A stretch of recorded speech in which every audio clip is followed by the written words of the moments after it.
السلام علیکم۔ انسانی زندگی کا کوئی گوشہ ایسا نہیں جس کو قرآن نے تش نہ چھوڑا، البتہ ہم قرآن مجید کو چھوڑ بیٹھے ہیں۔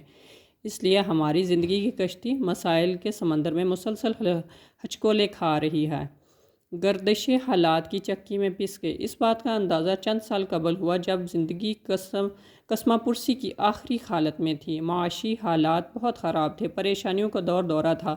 ان مشکل حالات میں بری طرح مایوس ہو چکی تھی، قرض لے کر گزارا کر رہے تھے، پھر ایک قرض اتارنے کے لیے مزید قرض لیتے، دن بدن گردش حالات کی چکی میں پستے چلے جا رہے تھے۔ پھر اللہ تعالیٰ کی شان کریمی کو ہم پر ترس آ گیا۔ میرا عبقری سے تعارف ہوا، روحانی محفل کو سننا شروع کیا، جس کے بعد احساس ہوا کہ قرآن مجید صرف ایصال ثواب اور آخرت کے لیے ہی نہیں بلکہ زندگی کے ہر شعبہ اور ہر مسئلہ سے نجات کا ذریعہ ہے۔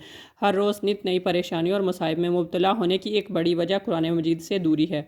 تسبیحانہ سے تعارف کے بعد قرآن پاک سے دوستی اور محبت ہو گئی۔ پہلے کبھی کبھار کسی خاص موقع پر ایصال ثواب کی نیت سے قرآن پاک کی تلاوت کر لیتی تھی، مگر پھر قرآن پاک کو شوق سے لگاؤ کے ساتھ پڑھنا شروع کیا۔ میں نے اپنا معمول بنا لیا کہ روزانہ قرآن پاک کی باقاعدگی کے ساتھ تلاوت کرتی اور اس دوران دل ہی دل میں قرآن پاک کے ذریعے ہی رب سے باتیں کرتی۔ اللہ تعالیٰ کے کلام پاک کی برکت سے مشکلات آسان اور حالات میں تبدیلی آنا شروع ہو گئی۔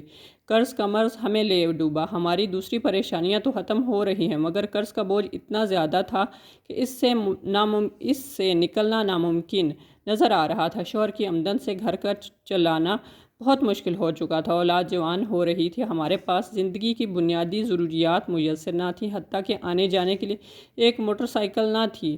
مگر میرا یقین تھا کہ جو قرآن ہمارے لیے قبر اور آخرت میں نجات اور راحت کا ذریعہ بنے گا، اسی کی برکت سے انشاءاللہ ہمیں زندگی میں راحت اور خوشیاں نصیب ہوں گی۔ میں نے تلاوت کلام پاک کے ذریعہ اللہ تعالیٰ سے موٹر سائیکل مانگی تاکہ آنے جانے سفر میں آسانی ہو۔ میری یہ خواہش پوری ہوگی۔ اللہ تعالیٰ نے غیب سے مدد فرمائی اور موٹر سائیکل مل گئی۔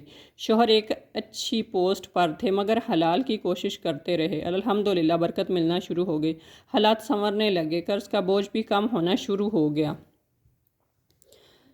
ایسا احسان جسے کبھی فراموش نہیں کرتے۔ جیسے جیسے کر سکتی، جیسے جیسے مسائل حل ہوتے گئے، میرا قرآن سے عشق بھی بڑھتا چلا گیا۔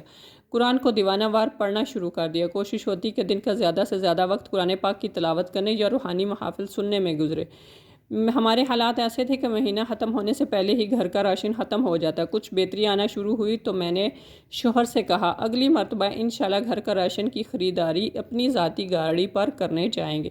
میری اس بات پر شوہر ہنس دیے اور کہنے لگے کہ مشکل سے اب گھر کا بسر ہو رہا ہے، ان حالات میں گاڑی لینا دیوانہ کے خواب کی مانند ہے۔ لیکن میں نے فیصلہ کر لیا تھا اور یقین تھا کہ انشاءاللہ قرآن پاک کی برکت سے یہ خواب بھی ضرور شرمندہ تعبیر ہوگا۔ میں نے تلاوت کلام پاک کرتی رہی اور گاڑی کے لیے قرآن کی سفارش کا عرض کرتی رہی۔ چند ہفتوں میں ہی اللہ تعالیٰ نے ایسا غیبی نظام چلایا کہ شوہر کی ترقی ہو گئی۔ اسی مہینے انہیں معقول تنخواہ کے علاوہ بونس بھی ملا اور پھر مناسب قیمت پر ایک گاڑی بھی مل گئی۔ اللہ تعالیٰ نے قرآن کی سفارش سے ایک ایسا عظیم احسان کیا جسے کبھی فراموش نہیں کر سکتی۔ ایک وقت تھا جب کہیں آنے جانے کے لیے صرف ایک پرانی سائیکل تھی، مگر آج الحمدللہ ذاتی گاڑی ہے۔